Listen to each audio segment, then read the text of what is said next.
Good morning, boys and girls. Welcome back. We're so glad that you're here to join us as we study more of Elisha's life. Last week, we talked about the importance of obedience and obeying even when you're tired or when you don't feel like it. So how'd you do last week, boys and girls? How'd you do getting up for school when you were tired? Or doing that homework or studying that Bible verse? Yeah, I know, boys and girls, it's hard. It's hard to grade those papers when I'm tired. But we're supposed to obey and do what we're supposed to, even when we're tired. Well, we're going to pick up in 2 Kings chapter 6, verse 1, and see another miracle that performed. And I think you're going to see a few helpers come in. And for the moment, Peter here is going to be Elisha. So reading in verse 1 as our helpers come on in, and the sons of the prophets said unto Elisha, Behold now, the place where we dwell with thee is too straight for us. It is too small. Let us go, we pray thee, unto Jordan, and take thence every man a beam, and let us make a place there where we may dwell. And he answered, Go ye. So the sons came in, and I know that they weren't sons, but they really wanted to help, and we're glad to have helpers, aren't we, Peter? So the sons come in, the sons of the prophets, in other words, the people who are there studying, they say, our place is too small. We need to build a bigger place. We need somewhere bigger that we can live. So verse 3, and one said, Be content, I pray thee, and go with thy servants. And he answered, I will go. So he says to Elisha, we need you to come with us. Will you come help us with this project? Elisha agrees. He goes with them. Verse 4, so he went with them, and when they came to Jordan, they cut down wood. Yeah, they're going to build a new place. They have to cut down wood so that they can build their new place. Verse 5, but as one was felling a beam, he has just gone to town. He's cutting it with an axe, and he cuts. Oh boy. Oh man. Yeah, we lost the axe head, Peter. All we have is the stick part. We lost the axe heads. It's in a river. Didn't we borrow that? Yeah, we borrowed that. Oh man. Okay, so this axe that we borrowed, our imaginary axe, play along please.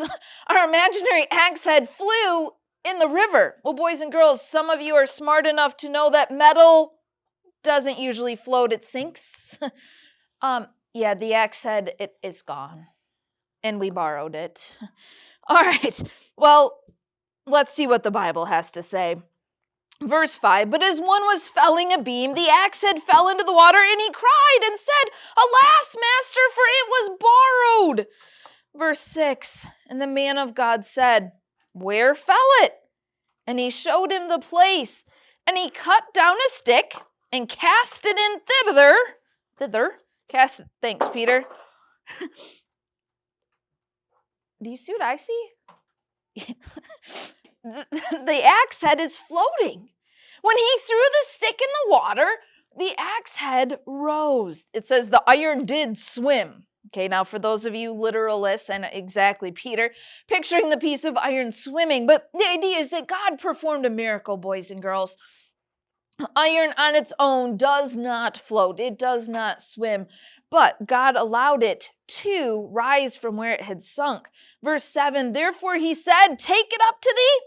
And he put out his hand and took it. So now, boys and girls, God could have magically had it appear on the shore. Okay, but kind of going along, tag teaming with our lesson last week, boys and girls, God always has a part for us to do, a part for us to obey. So the man had to go get it. Okay, he had to get it out of the water. It didn't just like magically appear back on the axe.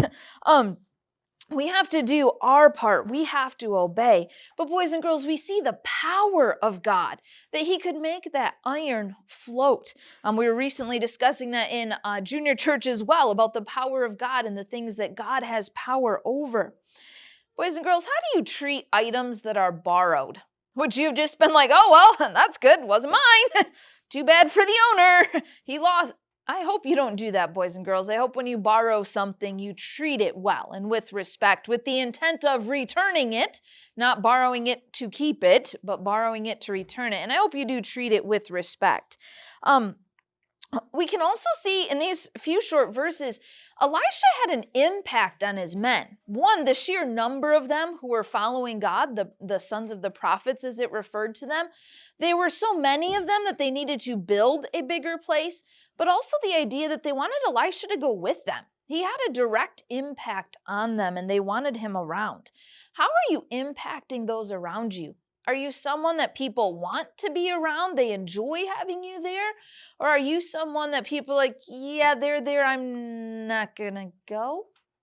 I hope that's not the case, boys and girls. I hope that you're someone that people want to be around. You're not a grumbler or a complainer, but you're somebody people want to be with. Boys and girls, again, as we mentioned, God did his part, but the people had to obey as well. So as you go about this next week, make sure you obey. Make sure you're a joyful person that people want to be around, not somebody they want to avoid.